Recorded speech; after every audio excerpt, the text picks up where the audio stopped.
దాని ఏపీ విషయానికి వస్తే కూడా మంత్రులకి ర్యాంకింగ్స్ ఇచ్చినారు ఒకటి.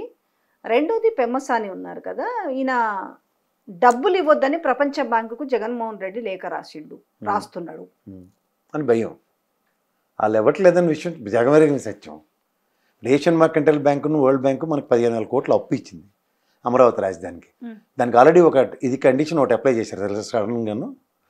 ప్రతి 6 నెలలకి ఒక రివ్యూ మీటింగ్ అవుతుంది. ఆ రివ్యూ మీటింగ్లో వర్క్ పర్ఫార్మెన్స్ బేస్డ్ మీద on an aggregate 350 crores release చేయడానికి ఒప్పందం జరిగింది. అది మాట్లాడడానికి లేక ఇలా నిస్సహాయత బయటపడుతుందని చెప్పి అది మోహన్ రెడ్డి మీద బాణం గోక్కు పెడతారు.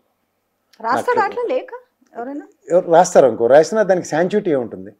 ఇప్పుడు కండిషన్స్ అప్లై. ఇప్పుడు లోన్ ఉంటుందమ్మా, నువ్వు ఈఎంఐ 3 ఈఎంఐల తర్వాత జగన్మోహన్ రెడ్డి రాసినంత మాత్రాన ఇవ్వకుండా ఉంటారా అంటున్నాను. మరి జగన్మోహన్ రెడ్డి రాస్తే ఆగిపోతుంది అనుకుంటే మరి జస్టిస్ రమణ గారిని అపాయింట్ చేద్ది, నేను సర్కమ్స్టాన్సెస్లో ఇలా ఉన్నాయని చెప్పి రాశారు. ఆపగలిగారు ఎవరన్నా? 15,000 కోట్లు పూచీకత్తు ఇచ్చింది ఎవరు? నేనా నువ్వా? Central government. సెంట్రల్ గవర్నమెంటే కదా.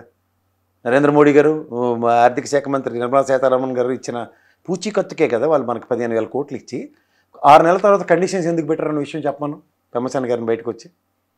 అది చెప్పకుండా ఇవన్నీ మాటలు మాట్లాడితే మనం ఏం చేస్తాం దానికి?